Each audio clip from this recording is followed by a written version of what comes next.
What up, soldiers? Texas Girl 409, aka the Iraq veteran, bringing you another installment of War Stories. Last episode I talked about, I don't fucking know. It's been a while since I've done an episode of War Stories. Actually, I think the last episode I did was talking about how I brought in the New Year's in Iraq. This episode I'm going to talk about how war tears friendships apart. I just recently lost a friend who I served in Iraq with. He was my sergeant. He was the E4 while we were deployed. He became a sergeant E5 when we were over there, so he became my sergeant. Well, we ended up getting in an argument, a Facebook argument. He's currently in Afghanistan right now. I think he's on his way home right now. Well, he posted this picture. And it's about the Occupy movement. When the Occupy movement was going strong, the soldier wrote this little note, and it went pretty viral. And what it says is, I have a steady job with regular paycheck, great benefits, and it's hard, sorry, bear with me, it's kind of hard to read his handwriting. I have a steady job with a regular paycheck, great benefits, and lots of room for promotion. Next year, I will be paid to go to college and graduate with a guaranteed position, making a decent salary. I am the 1% of the 99% that decided hard work and sacrifice were more important than complaining about how life is too hard and I'm not getting any free handouts. Okay, first of all, just because you go to college doesn't mean you're guaranteed a job. Tell that to a bunch of people who go to college right now, who went to college for 8 years or 4 years, got a good degree, who are working at McDonald's, not working in the field that they went to college for. Yeah, you're not guaranteed a job just because you go to college. Well, what my ex-friend said was, best believe that, lazy fucks. And I commented, far from lazy, we just aren't slaves. Now, I took what he said kind of personal, because I was in the Occupy movement for a little bit. I went to one of their meetings. I still talk to some people who were in the Occupy movement to this day. And I can tell you right now, every single person that I met at the Occupy movement, and this is just from my town, none of them were lazy. They were far from lazy.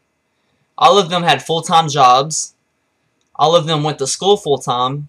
Well, not all of them. Of course, there were some people who were out of school. But for the younger ones who were in school, went to school full-time. And they try to fix our government full-time. So they're far from lazy. Well, he has all the right in the world to get mad at what I said.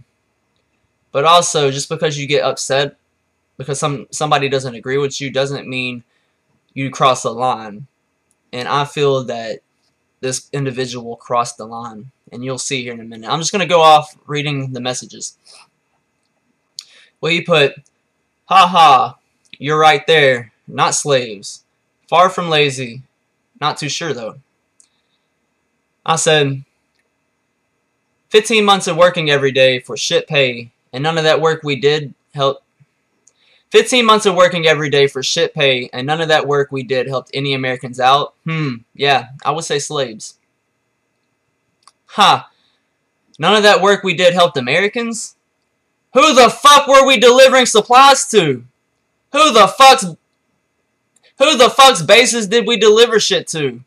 I know for a fact I wasn't there for the fucking Russians or the Cubans. You probably shouldn't post on here right now. You might get your feelings hurt. What I meant by helping Americans out was Americans here in America.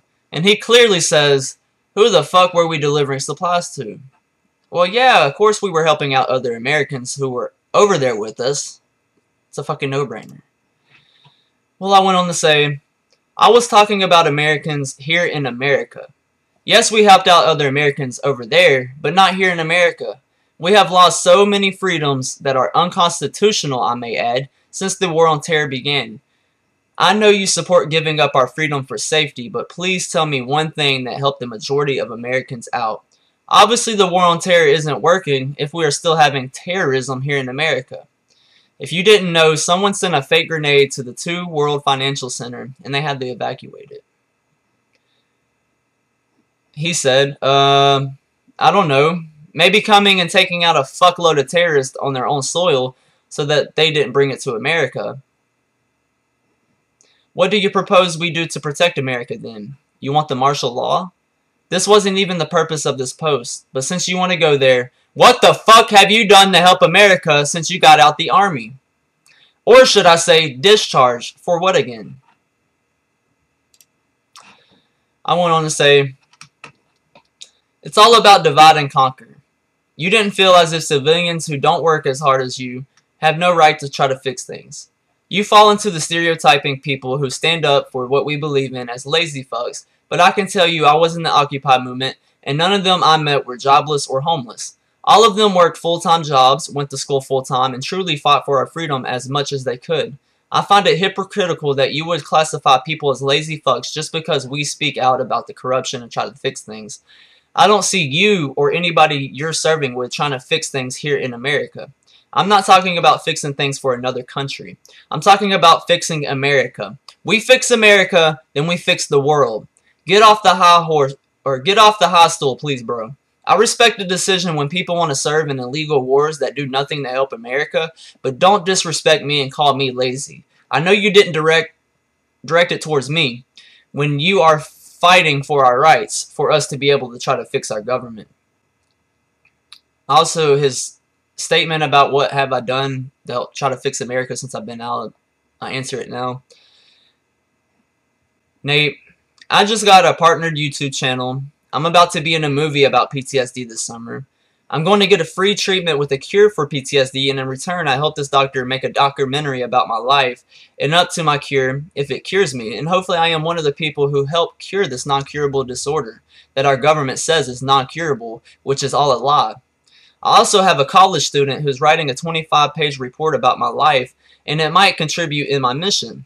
Obviously, I am doing a lot for my country. I'm sorry since I was illegally kicked out of the military for having PTSD, and yes, I was illegally kicked out since I had to clear mental health but never did, and I was kicked out anyways. But I'm sorry that the war put my life on hold for a few years. I wouldn't be surprised if it puts yours on hold for some time after we get out, or after you get out. When you get out and get a taste of reality that once you become a veteran, you are not respected anymore, then maybe you will finally wake up and smell the coffee. Until then, I think you should just focus on staying alive, because it would kill me to hear someone I know get killed over some bullshit. So yeah, don't try to make me look like a shitbag soldier just because our unit were shitbags. He went on to say, that's because we are a little busy right now, bro. And I will try to fix things when it comes time to vote or after my term in the military is up. But having demonstrations on the street, some of which get violent, isn't going to fix a damn thing. There are channels you can go through to fix America, and it starts with your state politicians. They are your political voice, but you refuse to use them for their intended purpose. Instead, you want to go and stomp around on the street, waving signs and yelling, getting the attention of the media. But they are not the ones that make the laws. In that sense, you are like children throwing a fucking fit. Keep stomping around and causing trouble just makes you look dumb. What freedoms that are unconstitutional have we lost? That doesn't even make sense. Even civilians have the right to try to fix things. God bless our founding fathers for that. But what have you done? Have you written your Congress or your Senate? Or did you just go out and stand around on the street and yell something? Did you get a running tally of all the people that don't like what's going on in America? Or did you build a sign and stomp around in circles? First of all, Nate, I think you should look into the NDAA, the Patriot Act, SOPA, PIPA, ACTA, CISPA, and then maybe you will see which laws are passed that are unconstitutional. Also, the Occupy movement, along with other movements, they actually do contact their Senate. They do tell you to go contact your senator, write your Congress. They do all that. They don't just go around dancing in the street, parading around. They do use the channels. But obviously you haven't done your research on what the Occupy movement is. Let's see what else he says. Oh, and I have no sympathy for people that are not willing to try and help themselves and just are looking for a free handout.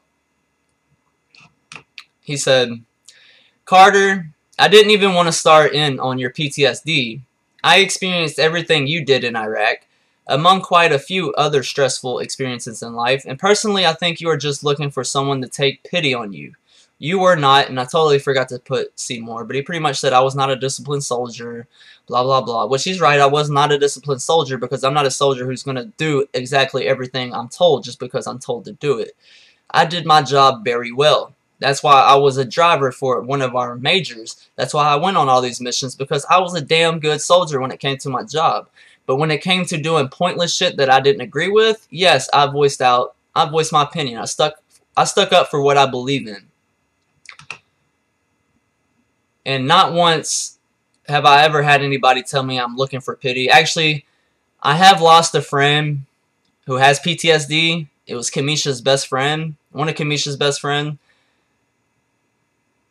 She pretty much said, I'm too negative, I have PTSD, blah blah blah, doesn't want nothing to do with me, and I'm looking for pity. The only people who has told me this is other people with PTSD. Everybody else I talk to, they say they don't get that impression that I'm looking for pity. So, Nate, I just want to say, you're wrong on that. Okay, well, you should have no sympathy for your fellow brothers and sisters who you serve side by side with, since we collect disability too. Oh, but I guess it's fine for veterans to collect disability, but not civilians? Disability is the only thing that kept me alive over these past few years, but maybe by the end of this year, I won't need it anymore. Once you get out, you will see how hard it is to get a job, unless you go into law enforcement, and there is a reason for that, but I won't go into that because it's a waste of my time anyways. I'm done with this convo, though, because I'm actually busy on my YouTube. And I said I was done, but I went back to it. He went on to say, haha, did you use your opportunities in the military to further your education? Maybe if you had done that, you would have been able to get a job. You make yourself stand out amongst the rest of the people looking for a job, and it won't be so hard. You were kicked out for being an undisciplined, disrespectful soldier. I'm not trying to make you look like a shitbag. You did that well enough yourself. Go tend to your lies on YouTube. I'm glad you quit talking, fake ass. And this is clearly where he just starts disrespecting me, you know, saying I'm looking for pity, I don't have any reason, or actually, I haven't even got to that part yet. He says, I have no sympathy for people that played the system to get disability. He's trying to say I'm acting to have PTSD to get disability. But to everyone that deserves it, I'm glad they get it. We spend many years wrecking our bodies to do the job required of us. You think I want to go through life with a fucked up back, bad shoulders and knees, and fucking arthritis in my hands, and I'm not even 30 yet? Nope. But I will do it with pride and honor, knowing that I served my country honorably for 13 years, and will continue to serve my country after I get out for many years in the law enforcement community. And I will join the ranks of the many proud and successful veterans who did their time honorably. Shut your mouth now, you make me angry. Aye, aye, Sergeant! I'll comment tomorrow when I cool down instead of going off emotion like you, but go through my videos and try to find any lies. Good luck. The reason I know he's going off emotion is because he's saying, shut your mouth now, you make me angry. And I had to cool down, and I started to go off emotion because when he started blatantly just disrespecting me, I seriously commented and I typed out, fuck you faggot, I hope you die over there. But I know I do not mean that, and I controlled my emotion, and I said, wait. I do not want to say that. Let me just cool down. I'll deal with this later. Collect my thoughts, so I don't say something I don't fucking mean.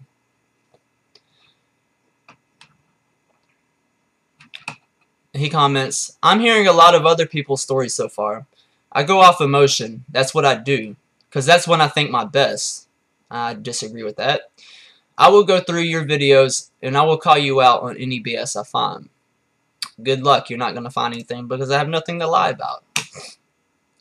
And he said, haha, I'm thinking about buying some land, putting a fence up around it, and calling it Leucarthropia, and becoming my own country. I'm sick of all the political bullshit liars running America, and a lot of the rest of America being so fucking dumb or pussy to do anything about it.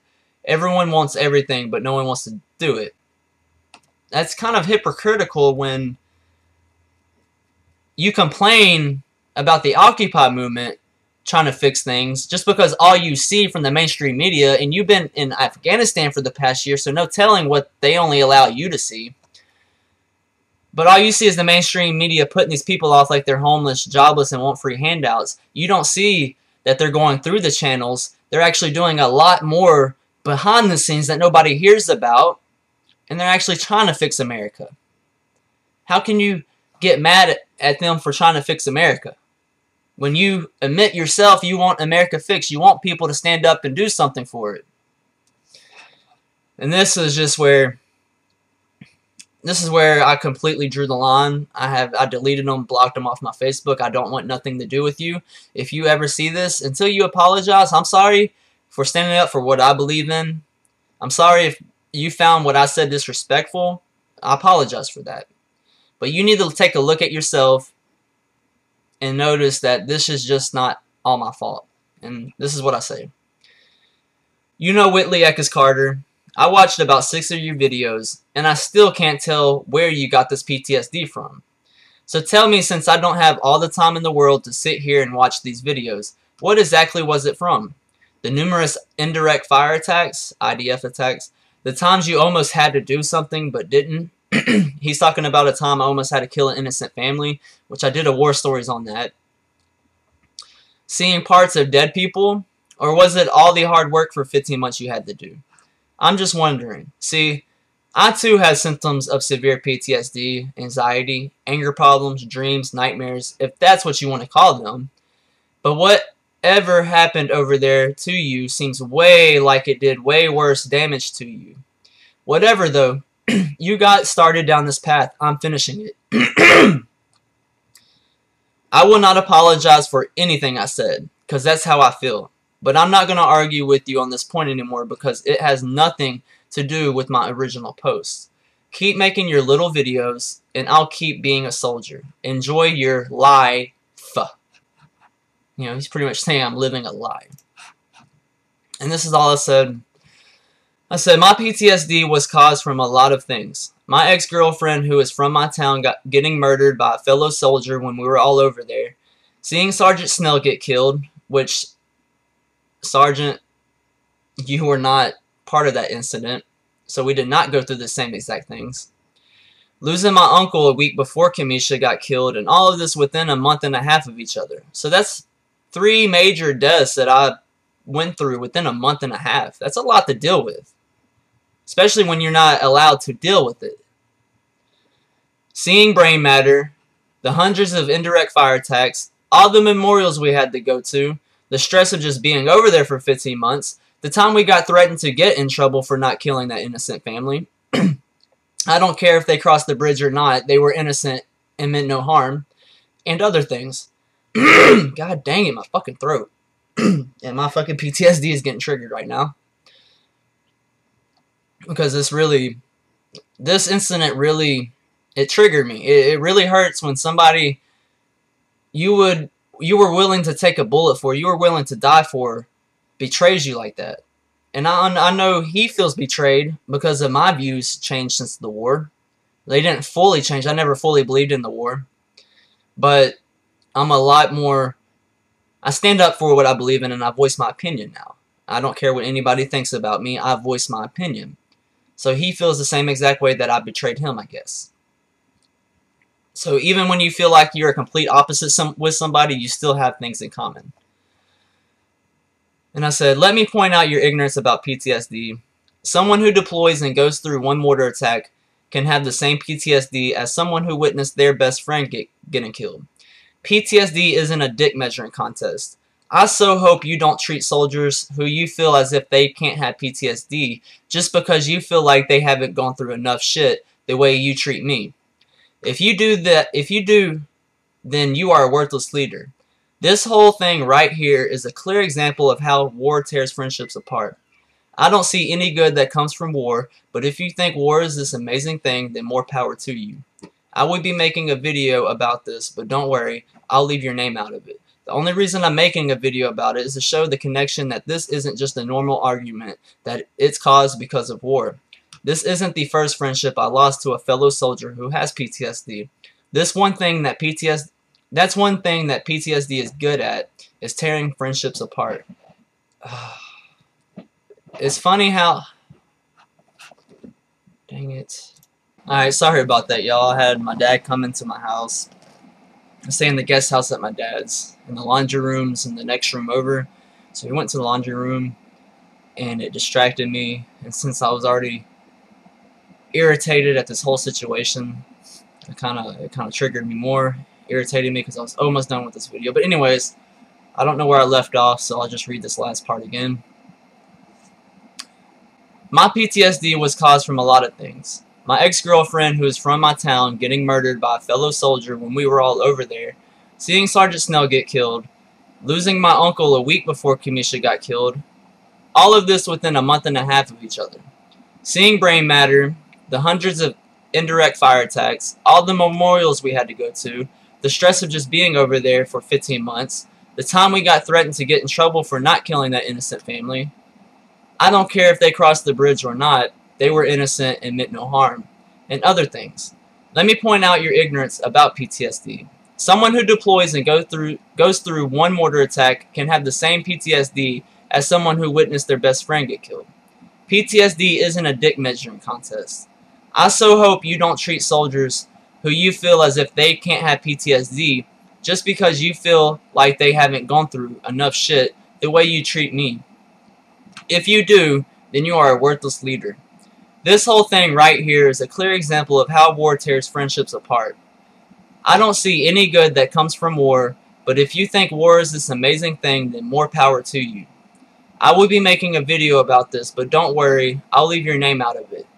The only reason I'm making a video about it is to show the connection that this isn't just a normal argument, that it's caused because of war.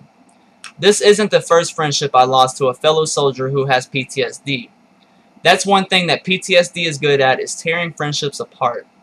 It's funny how I can talk to people we were over there with who don't fully agree on the same things, but not once have we ever had anything like this happen. So maybe you need to take a look at yourself and see that this isn't just me. I pray for you. And like I said a little bit, one of Kamisha's best friends, she did 2 tours. She had PTSD. And she was telling me I'm so negative, and that I guess pretty much the whole reason she didn't want anything to do with me was all my fault, just because I talk about my PTSD.